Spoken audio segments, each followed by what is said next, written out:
بسم اللہ الرحمن الرحیم۔ السلام علیکم ناظرین گرامی، امیر معاویہ رضی اللہ تعالی عنہ کے دور خلافت میں ایک دن عبداللہ بن زبیر رضی اللہ تعالی عنہ اور ان کے دو بھائی عروہ بن زبیر اور مصعب بن زبیر عبد الملک بن مروان کے ساتھ حرم مکی میں اکٹھے ہوئے۔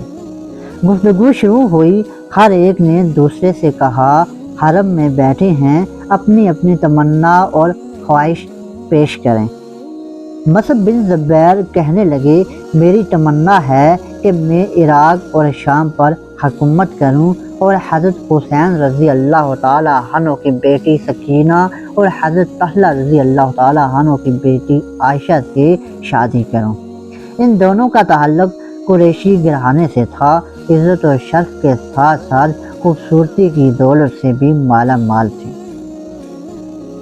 عبداللہ بن زبیر رضی اللہ تعالی عنہ کہنے لگے، میری خواہش ہے کہ مجھے خلافت ملے اور میری حکومت ہو۔ عبد الملک بن مروان کہنے لگے، میری تمنا اور خواہش یہ ہے کہ میں امیر معاویہ رضی اللہ تعالی عنہ کی گدی سنبھالوں اور دنیا پر میری حکومت ہو۔ اب عروہ بن زبیر رضی اللہ تعالی عنہ کی باری آئی۔ عرض کرنے لگے، جن چیزوں کی تم تمنا اور خواہش کر رہے ہو ان میں سے کسی کی بھی مجھے خواہش نہیں۔ میں اللہ تعالیٰ سے یہ خواہش کرتا ہوں کہ مجھے دین کے علم سے بہرہ فرمائے اور اپنے فضل و کرم سے مجھے جنت عطا کرے۔ اس بات کو زیادہ دیر نہیں گزری تھی، تینوں نے جو خواہش اور تمنا حرم مکی میں کی تھیں وہ پوری ہوئی۔ مصعب بن زبیر شام اور عراق کے والی بنے اور ان کی شادی سکینہ بنت حسین بن طلحہ سے ہو گئی۔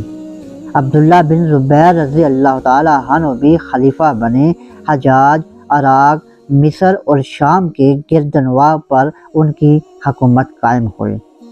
دمشق بھی فتح ہوا چاہتا تھا مگر قدرت کو منظور نہ تھا۔ پھر بنو امیہ میں کشمکش پیدا ہو گئی اور آپ جام شہادت نوش کر گئے۔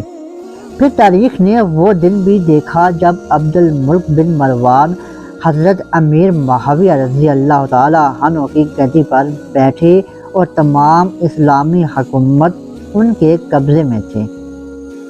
ایک دن انہوں نے عروہ بن زبیر رضی اللہ تعالی عنہ کو دیکھا، حرب کا واقعہ یاد آیا اور لوگوں سے کہنے لگے کہ جنتی شخص کو جس نے دیکھا ہو وہ عروہ کو دیکھ لے اور یقیناً اس کی خواہش اور تمنا ہم سے زیادہ بہتر تھی۔ حضرت امام حسین رضی اللہ تعالی عنہ کو شہادت کو ابھی زیادہ عرصہ نہیں گزرا تھا۔ پھر شام سے لشکر عبداللہ بن زبیر کی مخالفت میں نکلا اور نواسہ رسول کو شہید کرنے کے بعد کعبۃ اللہ پر باری کا گناہ بھی انہی کے نامہ اعمال میں درج ہوا۔ آخری معرکہ سے ذرا پہلے حضرت عبداللہ بن زبیر حضرت اسماء کی خدمت میں حاضر ہوئے اور عرض کیا، امی جان، دشمن نے مجھے امان دینے کی پیشکش کی ہے، آپ کی کیا رائے ہے؟ انہوں نے فرمایا، بیٹا، اگر تم سمجھتے ہو کہ تم حق پر ہو اور حق کی ہی تم نے دعوت دی تو تم بھی اپنے شہید ساتھیوں کی طرح حق کے لیے اپنی جان قربان کر دو، اور اگر تمہارا مقصد دنیا کی طلب تھا تو افسوس کہ تم نے اپنی جان کو بھی ہلاکت میں ڈالا اور اپنے ساتھیوں کو بھی قتل کرا دیا۔ بیٹا عبداللہ، باپ حضرت زبیر، ماں اسماء جو حضرت رسول کے وقت باوجود کم سن ہونے کے غار میں چھپے ہوئے پیغمبر اسلام اور اپنے والد بزرگار حضرت ابوبکر رضی اللہ تعالی عنہ کے ساتھ رابطہ رکھتی تھی، اپنی جان خدا کی راہ میں دینے میں باقی کیا کمی رہ گئی تھی؟ آخر میں انہوں نے کہا، امی جان، مجھے موت کا ڈر نہیں، لیکن یہ ڈر ضرور ہے کہ میرے دشمن میرے قتل کے بعد میرا مسئلہ بنائیں گے اور میری لاش کو پھانسی پر لٹکائیں گے۔ حق گو ماں بولی، بیٹا جب بکری ذبح ہو گئی تو اسے کھال کھینچنے سے تکلیف نہیں ہوتی، جاؤ اللہ کو سونپا۔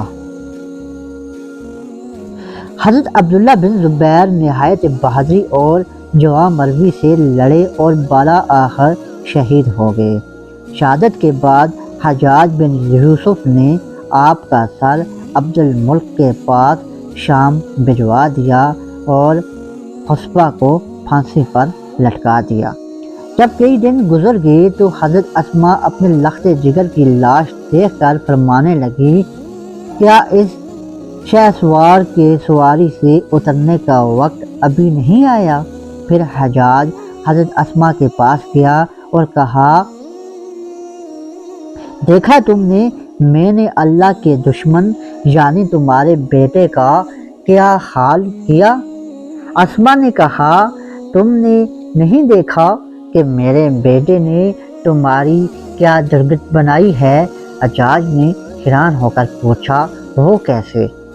انہوں نے کہا، تم نے اس کی دنیا خراب کی، اس نے تمہاری آخرت خراب کر دی۔ رسول اللہ نے کہا، بنو ثقیف میں سے ایک سیاہ کار اور ظالم شخص پیدا ہوگا، وہ تم ہو۔ تو ناظرین، یہ تھی آج کی ہماری ویڈیو۔ انشاءاللہ پھر ملاقات ہوگی اس طرح کی ویڈیو کے ساتھ، تب تک مجھے اجازت دیجیے گا۔ اللہ نگہبان۔